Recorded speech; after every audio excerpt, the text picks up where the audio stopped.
to The Earth Speaks and We Listen. This is a podcast that is focused on storytelling, the storytelling of listening deeply to the earth and coming back into a right relationship.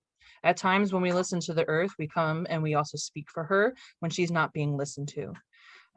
Storytelling is a bedrock of many indigenous and ancestral communities. When we tell stories to each other, we are doing many things, such as teaching by speaking of what has occurred, learning by listening, making sure the true history of what has occurred is passed on, and building relationships with our communities and ourselves.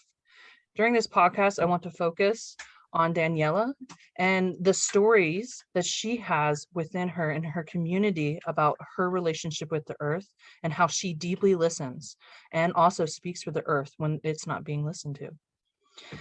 So I'm really excited to have Daniella on this podcast. Danielle and I have been friends for a while. She is an amazing regenerative agriculturist. She has been farming for over 10 years. The depth of knowledge that she holds within her body, within her cells, is just amazing. And never a dull moment of not learning around her. She consults other regenerative farmers in her region. She is a founder and an active board member of a small grassroots called Armonia en la Montaña. It's a nonprofit that's dedicated to making viable societies right to holistic well-being through regenerative agriculture. I mean, just an impressive person who does an amazing work, found all across media. If you don't know Daniella, you need to know what this individual is doing in this world. So Daniella, we met around like 2018, I think. Yeah, right after the hurricane. Yeah. Right after Maria came and just destroyed your island. I mean, it was a pretty impactful event for you. Yeah, it was definitely like nowadays, everyone, it's like a BCA things, AC sort of thing. It's like, was that before Maria or after Maria? So it was definitely something that has marked everyone's lives here very much. Yeah.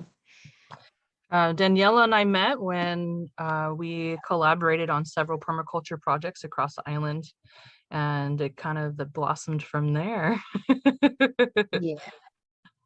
I'm very grateful to have Daniella in my life. I learned a lot from her and just being in her sphere of existence, and glad to be on this podcast with you today.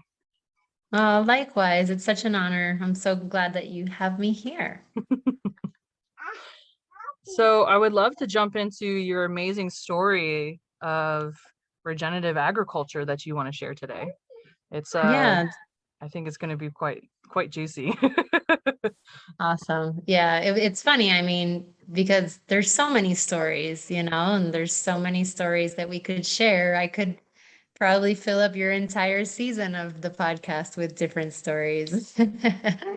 But yeah, but as I told you a little bit earlier, the one story that's really like highlighting right now and is really coming through to me that needs to be shared is basically how I found regenerative farming. I mean, how I found farming is one of those other stories, so I'm not going to go into it. But after starting the farm and after being on the farm for a few years, I would say like easy, at least 4 years into the farm, we started realizing that we hadn't changed any of our practices. We continued with all of the organic practices that with which we started with, but all of a sudden we were starting to see like the plants weren't doing that great. Especially like the tomatoes and the peppers and the eggplants, like all that nightshade family. And I said, well, those are plants that tend to need more nutrients. So it's probably a nutrient deficiency, which I didn't understand because, we made all our own compost. We made our own foliar teas. We hadn't changed anything. We did our crop rotations properly. And I couldn't understand why they would have this nutritional deficiencies, but, I figured it has to be that. So I did some soil tests and all the soil tests came back really nice. Like they had all the necessary nutrients. So I kind of turned into like a sleuth, having to figure out what's going on here and what could it be. And honestly, I just kind of delved in Google University, Internet University, and started finding things out that I had never seen before. And I don't want to say discovering, because obviously I didn't discover these things, but they were a big Discovery discovery for for me. you. Yeah. Yeah. So what happened was, what I started realizing, that these past 4 years that we had been farming, we had actually been doing things in our soil and to our soil that were actually conducive to death, Mm. and it was really surprising for me, and it took a while for me to actually like come up with a game plan as how to go about reverting this that we have done. So to get into specifics, there's really one main specific thing that we were doing that I realized was totally detrimental to what we were trying to do, and it was tilling. Mm. Um, we were tilling almost every single day, and obviously in different areas of the farm, different beds. We have constant rotation within our farm. So by tilling, like, anyone who doesn't know what a tiller does or what it looks like, just to give a simple explanation, tillers have these L-shaped tines. Dime. So tillers have these like L-shaped tines, right? And they basically go around in a circle, and the tines they have a, like, they're sharp on one edge, and they basically cut through the soil, and they mix it all up, and they break it all up so that the soil is nice and loose and nice and soft, Fine right? particles. Exacto. And it's really great for planting because it's all broken up. It's Hmm. really easy to work with. Run seeders through. So yeah. So what we didn't notice, or what we hadn't realized, is that since Puerto Rico has very high clay in our soils, what we were actually doing was that every time that these tines were hitting the bottom part of the soil, so it'll break up about 8 inches of soil, but underneath that, what the tines were doing were like hitting the soil and smushing it down. And since it's clay, basically what we were doing was 4 years of creating a hard pan. We Directly underneath literally, your growing. Oh no. correct, directly underneath all of our beds, there was about 8 to 10 inches underneath the top layer of soil. It was solid, like Mm. literally solid. And obviously, roots could not penetrate. And that's why I Water, started air seeing exchange. everything, Hmm. microorganisms. Like, we literally created a barrier underneath our Almost like beds. like a raised bed, it sounds like Pretty literally off much, the but ground. literally, exactly. So obviously, this has like all these detrimental consequences. And once we realized what we had been doing, we basically had to kind of halt, you know, come up with a game plan, because we're in the middle of our growing season, which is Mhm. almost all year round. But, we can't just stop and pull everything up. So we had to create this whole game plan. I had to educate my farm members, the group that I was working with, and we all had to come up with a plan to literally break up that hard pan. And we basically broad forked for a year. This was literally what we had to do. I was probably in the best shape of my life. Okay. Because while Edwin was taking care of all the planting and all the maintenance work on the plants, Limari and I, the two women in the field, were broad forking every single bed in our 2-acre farm, one by one. And it was such deep, intense work. but obviously totally satisfying because we knew that we were fixing something that we had inadvertently done. And really the change after that was incredible. Like we literally saw how our plants just boomed after that.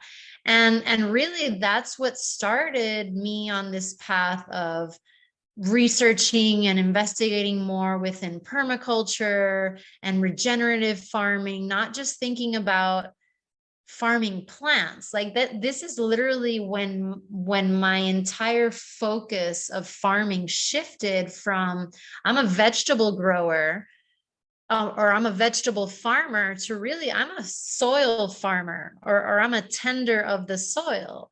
And once we made that shift and understood that yes, the plants are showing signs and symptoms, but they will only show that if you haven't properly tended the soil first. So that's when we started incorporating no-till practices. We started using a lot more mulch, a lot more compost. Even though we were using a decent amount of compost, we went like extra heavier on the compost because, you know, we really needed to get those nutrients back into our soil. Activated. And we also started incorporating effective microorganisms, which was also a huge thing to add to our practices. And another thing that, you know, I didn't mention before about the tilling is that I also started learning. I guess I already knew these because I'm a biologist, and you always know, oh yeah, the soil has layers. It's like, okay, yeah, the soil has layers. So what? Well, so what? It's actually a really big deal. Mm-hmm. And when we start researching about no-till farming and understanding that another thing that happens, so even if you're in a place that you don't have a high clay content within your soil, it's important to not till, because what the tilling does, as I said earlier, it'll literally mix it all up. And you're literally mixing up all of those layers of soil. But what happens is that you have billions and trillions of different microorganisms living in each different layer. And each one is specific to those layers. So you have aerobic bacteria and aerobic microorganisms on the surface, and as you go further down, you get to the more anaerobic microorganisms. But every time you're tilling, you're mixing them all up. So basically you're killing off a whole bunch of them, because if they're aerobic, now they're on the bottom. If they're anaerobic, now they've been, you know, exposed to air. So we were literally cutting back on our own good practices. So we were literally cutting ourselves down.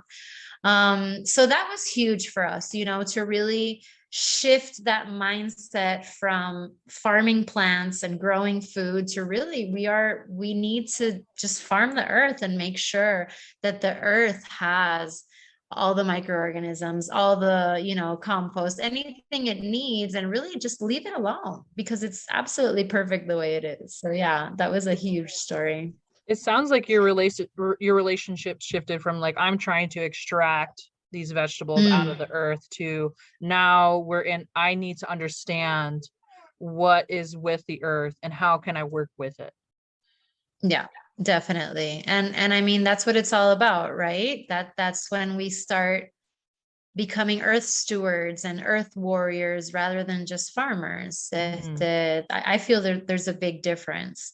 And for me nowadays, that's really the focus whenever I give a workshop or a course or whatever, like to help people shift that focus away from the NPK and do I need the fish emulsion and do I need this and that's, like, honestly, sure, use a little bit of everything, but really you kind of want it all. You don't want to focus on, oh, I'm planting tomatoes in this bed, so let me make sure that I have enough nutrients. It's like, no, if you actually tend the soil and make sure that it's healthy all around, it doesn't matter what you're going to plant in that bed, it's going to do perfectly, you know. And you know that, like, you know that going in because you know that the soil is balanced and it has the proper inputs needed to be able to thrive. Absolutely. Yeah. And we totally saw a difference between the quality of our soil, because even after 4 years of organic, not even just organic, like beyond organic practices, we were like already deep into agroecology. We could see that our soil it wasn't even black, we were like farming still and like really light brown soil and thinking, oh, it's just the soil, it's just how it is. But when we started shifting these practices and focusing on a more holistic no-till practice, all of a sudden the soil gets black, and it really turns into something totally different. And it really cuts down on a lot of the workload that you have to do, because it kind of does it for you. So that was really cool. Yeah. It's awesome. What a great story about just noticing and observing, and then through that observing, like that's the listening, right? And then shifting, and you advocated for what the earth needed. And you also, I mean, you were working a co-op of farmers, right? And so you also had to convince your whole co-op of farmers to also shift these practices. Yeah. And we even shipped our tools. I mean, after that, about a year after that, we actually moved farms, and the tiller did not move with us. We literally sold the tiller. It's no longer on the farm. But as I said, Puerto Rico has high clay soils. So we needed something to help us, break it up when it's really hard, or when you're opening up new beds. And what we just did was we shifted from using a tiller to using a rotary plow. So now we use a rotary plow when we need to make, new beds, or work deeper within the soil. And it really doesn't create that hard pan, which the tiller created. So, and we use it a lot less. We use it a lot more sparingly, which is important as well. Awesome. Well, thank you for sharing your story and your lived experience. I think that we all have a lot to learn in that story. Thank you. What I really love about this conversation and what you're trying to do with this podcast is it's so important to listen. Sometimes we get caught up in always being a voice, which is not a bad thing, but we cannot lose perspective who we're doing these things for. And at the end of the day, if we're not doing it for our Mother Earth or for our children and future generations, you shouldn't be doing it. So by really putting an ear to the earth, we can allow ourselves to tune into, that ancestral knowledge, the deeper knowledge that is within us all. And a lot of the answers come intuitively. A lot of the things that we did within our practices and the shifts that we've made have been intuitive changes, but it really is, that essence, that earth essence coming through all of us. And it's within all of us. It's just a matter of opening yourself up to it. Just want to thank you for being on this podcast and sharing your wisdom today with us, Daniella. Puerto Rico has been through so much in these past several years, between Hurricane Maria and then all of that happened, the political craziness between the United States, and just really, really taking the power from Puerto Rico, being able to really heal. And then the earthquakes that just came one after the other. It has not been easy on your island, and it's just beautiful to hear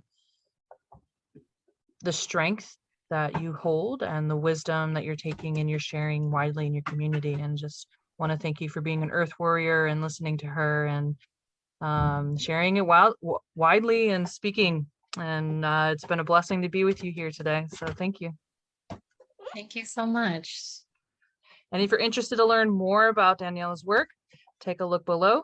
I'm going to be posting links, and please dive deep and see the beautiful things that she is creating. Y'all have a great day. And remember, we listen to the earth because she holds all the answers. That's right.